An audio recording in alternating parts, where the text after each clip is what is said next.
नमस्कार विद्यार्थी मित्रांनो, KTHM ई-लर्निंग या प्लॅटफॉर्मवरील व्याख्यानमालेत मी कांचन शेटे तुम्हा सर्वांचे पुन्हा एकदा स्वागत करते.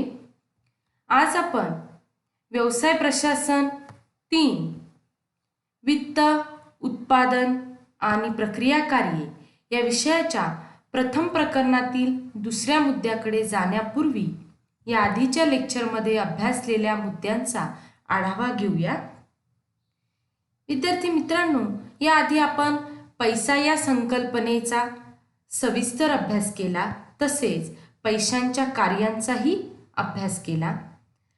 आणि आता आपण आजच्या मुख्य मुद्द्याकडे म्हणजेच वित्त या संकल्पनेचे सविस्तर विवेचन करूया. मित्रांनो, सर्वप्रथम वित्त या संकल्पनेचा अर्थ समजून घेण्याचा प्रयत्न करूया. आधुनिक काळात कोणत्याही व्यावसायिक संघटनेच्या यशामध्ये वित्त हे महत्त्वाची भूमिका निभावत असते. व्यवसायाच्या अनेक वेगवेगळ्या घटकांपैकी वित्त हा एक घटक सर्वात महत्त्वाचा मानला जातो. आपण याआधी पाहिले होते की वित्त पुरवठा हे एक शास्त्र, त्याचबरोबर एक कला देखील आहे. वित्ताशिवाय व्यवसायाचे कोणतेही कार्य सुरू करता येत नाही. वित्तामुळेच व्यवसायाला नफा देखील प्राप्त होतो. थोडक्यात आपण म्हणू शकतो की मानवी शरीराच्या रक्तवाहिन्यांमधून जोपर्यंत रक्त वाहत असते तोपर्यंत शरीरात चैतन्य असते, जिवंतपणा राहतो. त्याचप्रमाणे व्यवसायात वित्त रक्ताचे कार्य सातत्याने करत असते. वित्त व्यवस्था हा प्रत्येक व्यवसायाचा आत्मा आहे. व्यवसाय सुरू करण्याची आणि तो पुढे चालवण्यासाठीची ती मूलभूत गरज असते. व्यावसायिक वित्त व्यवस्था ही व्यवसायाची शक्ती आहे. व्यवसायाच्या उपक्रमांमध्ये निधींचे आदान प्रदान सातत्याने सुरू असणे आवश्यक असते. त्यामुळे आर्थिक गुंतवणूक किंवा व्यवसाय आणि वित्त पुरवठा यांच्यामध्ये एक अतूट नाते असते असे मानले जाते. वित्त पुरवठ्यामुळे व्यवसायाची स्थापना होते, तर व्यवसायाच्या स्थापनेतून नफ्याच्या निर्मितीला चालना मिळते. म्हणूनच व्यावसायिक वित्त व्यवस्था ही संकल्पना विस्तृत अशी आहे. यामध्ये सर्व वित्तीय कार्यांचा समावेश होतो.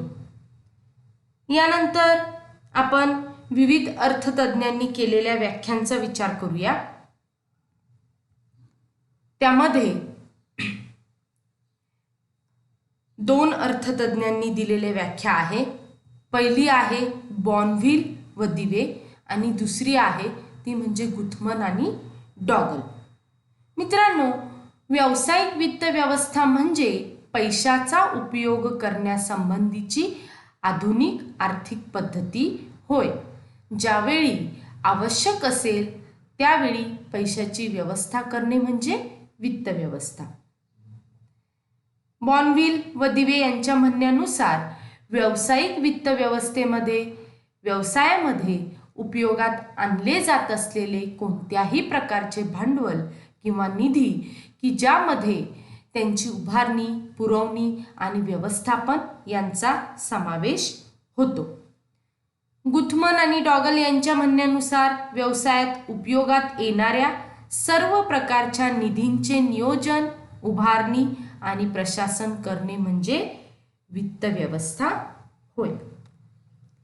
यानंतर पुढील महत्त्वाचा मुद्दा म्हणजे वित्ताची गरज. मित्रांनो, प्रत्येक व्यवसायाची वित्त पुरवठा ही मूलभूत गरज असते, हे आपण आधी जाणून घेतले आहे. व्यवसायाची ती जीवनधाराच असते. व्यवसायाच्या प्रत्येक टप्प्यावर वित्त पुरवठ्याची गरज असते. व्यवसाय अस्तित्वात असण्यासाठी किंवा तो आणण्यासाठी, कार्यरत व कार्यक्षम ठेवण्यासाठी आणि व्यवसायाची वाढ व वैविध्यीकरण करण्यासाठी वित्त पुरवठा आवश्यक असतो. व्यावसायिक वित्ताची गरज काही मुद्द्यांच्या आधारे आपण स्पष्ट करू शकतो. त्यातील पहिला मुद्दा आहे तो म्हणजे प्रवर्तक वित्तपुरवठा. नवीन व्यवसाय सुरू करण्यासाठी सुरुवातीला भांडवल पुरवणे हा वित्तपुरवठ्यातील महत्त्वाचा भाग असतो. व्यवसाय सुरू करण्याची पूर्वतयारी व कागदपत्रे तयार करण्यासाठी अशा वित्तपुरवठ्याची गरजही असते. व्यवसायाची सुरुवातीची नोंदणी करणे, प्रशासकीय खर्च, कायदेशीर आणि इतर सल्लागारांचे शुल्क यासाठी हा प्रवर्तक वित्तपुरवठा लागतो. प्रवर्तक वित्तपुरवठा म्हणजेच प्रारंभीचा किंवा सुरुवातीचा वित्तपुरवठा. त्यानंतर दुसरा मुद्दा आहे दीर्घकालीन भांडवल. व्यवसायासाठी लागणारी जमीन, इमारत, यंत्रसामग्री, साहित्य, फर्निचर इत्यादी स्थिर मालमत्ता खरेदी करण्यासाठी वित्ताची गरज लागते. वित्तपुरवठा अत्यावश्यक असतो कारण या सुविधांशिवाय व्यवसाय सुरूच करता येत नाही. वित्तपुरवठ्याचा एक महत्त्वाचा उद्देश म्हणजे दीर्घकालीन भांडवल पुरवणे. हे भांडवल आपण जमीन, इमारत, यंत्रसामग्री, साहित्य, फर्निचर इत्यादी स्थिर मालमत्ता खरेदी करण्यासाठी वापरू शकतो. त्यानंतर पुढचा मुद्दा आहे खेळते भांडवल. मित्रांनो, रोजच्या दैनंदिन व्यवहारासाठी पैशाची गरज प्रत्येक व्यवसायातच भासते, म्हणून खेळत्या भांडवलाची आवश्यकताही असते. खेळत्या भांडवलामध्ये कच्चा माल खरेदी करण्यासाठी, तो साठविण्यासाठी, सुटे भाग व यंत्रांसाठी, कर्मचाऱ्यांचे वेतन देण्यासाठी, वीज, पाणी भाडे अशा नियमित खर्चासाठी खेळते भांडवल हे लागते. म्हणून वित्त व्यवस्थेत अशा खेळत्या भांडवलाची व्यवस्था देखील महत्त्वाची असते. त्यानंतर विकास वित्तपुरवठा. व्यावसायिक वित्त व्यवस्थेत विकास कार्यांसाठी निधीचे नियोजनही महत्त्वाचे असते. व्यवसायाच्या विस्तारासाठी, आधुनिकीकरणासाठी आणि व्यवहार्यता निश्चितीसाठी विकास वित्ताची गरजही असते. व्यवसाय काही वर्ष उत्तम चालू राहिला की त्याचा विकास करणे महत्त्वाचे ठरते. नवीन कारखाना, यंत्रसामग्री उभारणे, नवीन उत्पादने हातात घेणे यासाठी या विकास वित्तपुरवठ्याची आवश्यकता असते. त्यानंतर शेवटचा मुद्दा तो म्हणजे इतर वित्तपुरवठा. या इतर वित्तपुरवठ्यामध्ये वित्ताची गरज भासते ती म्हणजे कर भरण्यासाठी, व्याज व लाभांश देण्यासाठी, काही वर्षांच्या सतत वापरानंतर यंत्रसामग्री बदलण्यासाठी आणि इतर तातडीच्या कारणांसाठीही वित्तपुरवठा लागतो. उदाहरणार्थ घसारा किंवा झीज भरून काढण्यासाठी हा वित्तपुरवठा लागतो. यानंतर पुढचा मुद्दा बघूया तो म्हणजे वित्ताचे स्वरूप. या वित्ताच्या स्वरूपामध्ये वेगवेगळे मुद्दे दिलेले आहेत. त्या सर्व मुद्द्यांचा आपण विचार करूया. पहिला मुद्दा आहे व्यवसायाची जीवनधारा. आपण याआधी पाहिले आहे की वित्तपुरवठा ही प्रत्येक व्यवसायाची जीवनधारा असते किंवा ती प्रत्येक व्यवसायाची आधारशिला देखील असते. पुरेशा वित्तपुरवठ्याशिवाय कोणताही व्यवसाय सुरू करता येत नाही किंवा विकसित करता येत नाही. प्रत्येक व्यवसायाचे यश हे पुरेशा वित्तपुरवठ्यावर अवलंबून असते. दुसरा मुद्दा मर्यादित आणि दुर्लभ. मित्रांनो, वित्तपुरवठ्याची सूत्रे नेहमीच दुर्लभ आणि मर्यादित असतात. व्यावसायिक जगातील अनिश्चितता व जोखीम यांच्यातून निर्माण झालेल्या क्लिष्ट परिस्थितीतून उत्तम मार्ग काढण्यासाठी वित्त व्यवस्थेचे योग्य नियंत्रण व नियोजन करणे आवश्यक असते. त्यानंतर पैशाशी संबंधित. प्रत्येक व्यावसायिक व्यवहाराचा प्रत्यक्ष किंवा अप्रत्यक्षपणे पैशाशी संबंध असतोच. व्यवसायाच्या प्रत्येक अंगाशी वित्त व्यवस्था कोणत्या ना कोणत्या प्रकारे संबंधित असते.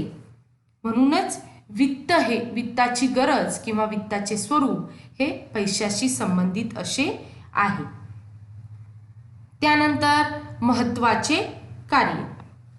व्यवसायात कच्चा माल खरेदी करण्यासाठी, लोकांचे पगार व वेतन देण्यासाठी, अनेक गरजांसाठी पैशाची गरज असल्याने वित्त व्यवस्था हा व्यवसायाचा महत्त्वाचा भाग आहे.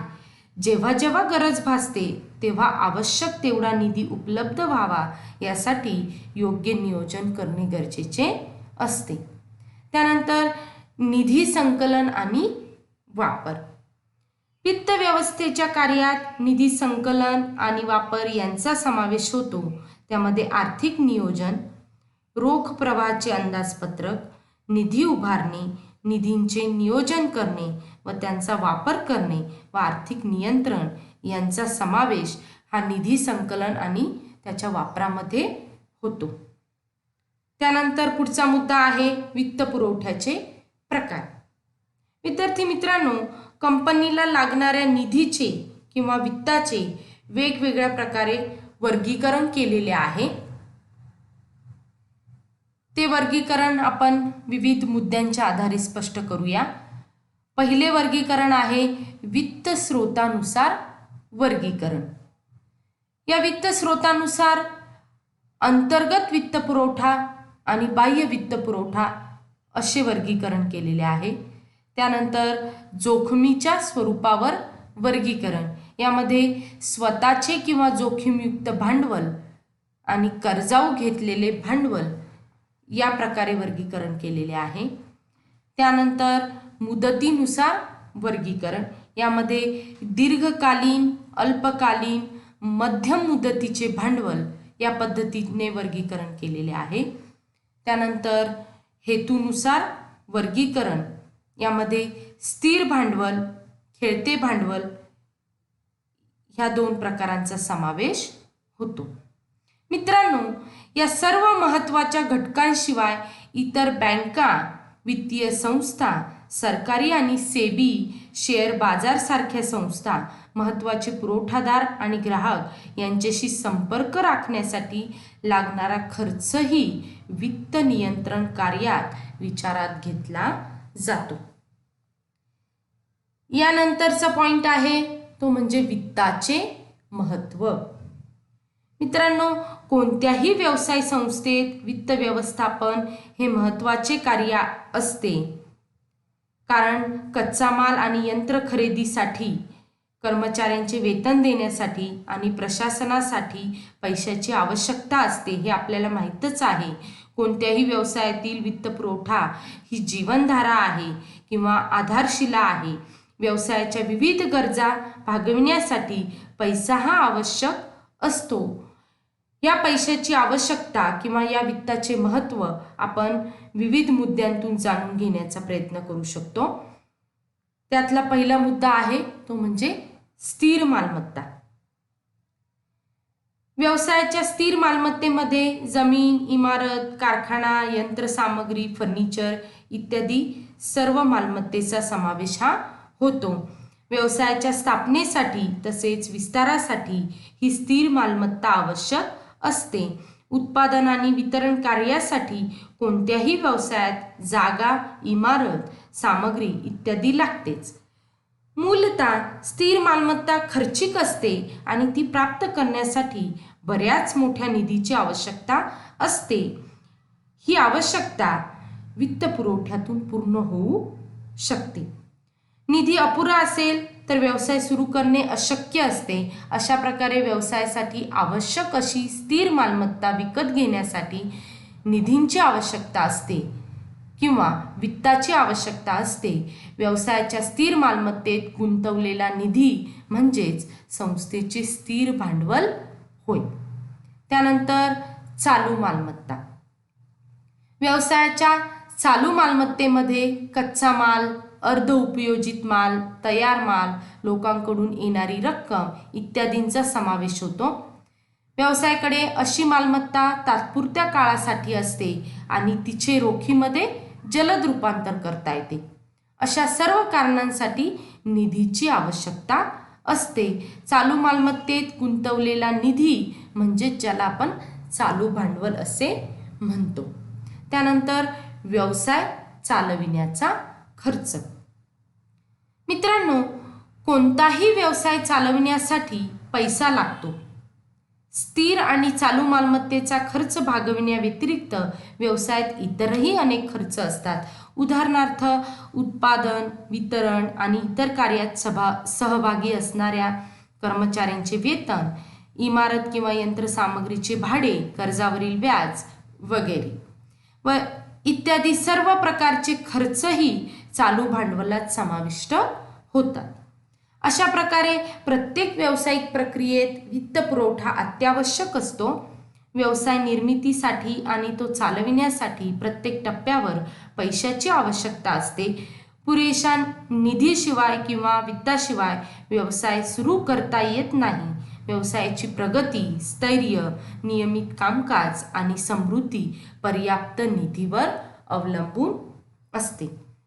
यानंतर प्रसिद्धी, प्रशासन आणि दैनंदिन कार्यासाठी. मित्रांनो, वित्ताची गरज ही व्यवसायात उत्पादन, साठवण, विक्री, जाहिरात, प्रसिद्धी, दैनंदिन प्रशासन इत्यादींसारख्या गोष्टींसाठी आवश्यक असते. त्यानंतर व्यवसाय प्रवर्तन विस्तारासाठी आवश्यक. व्यवसाय प्रवर्तन म्हणजेच व्यवसाय प्रारंभ करणे किंवा व्यवसायाची सुरुवात करणे, व्यवसाय चालविणे, विस्तार करणे या व्यवसायाच्या निरनिराळ्या अवस्थांमधून वित्तपुरवठा आवश्यक असतो किंवा महत्त्वाचा ठरतो. त्यानंतर कर्जफेडीसाठी आवश्यक.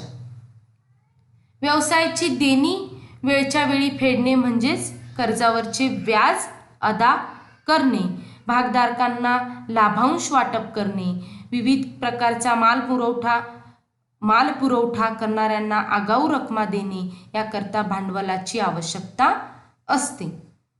त्यानंतर पुढचा मुद्दा आहे इतर गुंतवणुकीसाठी आवश्यक. मित्रांनो, व्यावसायिकाला किंवा उद्योजकाला इतर व्यवसाय संघटनांमध्ये गुंतवणूक करायची असते, तर त्यासाठी ह्या वित्तपुरवठ्याची किंवा भांडवलाची गरजही भासते. त्यानंतर शेवटचा महत्त्वाचा मुद्दा आहे तो म्हणजे व्यवसाय सातत्यतेसाठी आवश्यक. व्यावसायिक वित्तपुरवठा व्यवसायाचे अस्तित्वच कळत ठरवितो. व्यवसायाची सातत्यता, संघर्ष करण्याची क्षमता, स्पर्धेतील टिकाव या सर्व बाबी भांडवल उपलब्धतेवर अवलंबून असतात. त्यामुळे व्यवसायात वित्तपुरवठ्याला अनन्यसाधारण असे महत्त्व असते. अशा पद्धतीने आपण आज वित्ताचा अर्थ, व्याख्या तसेच वित्ताची गरज, वित्ताचे स्वरूप आणि वित्ताचे महत्त्व या मुद्द्यांवर चर्चा केली. या पुढील लेक्चरमध्ये आपण वित्ताची कार्ये, वित्तीय व्यवस्थापन व त्यांच्या उद्दिष्टांचा अभ्यास करणार आहोत. धन्यवाद.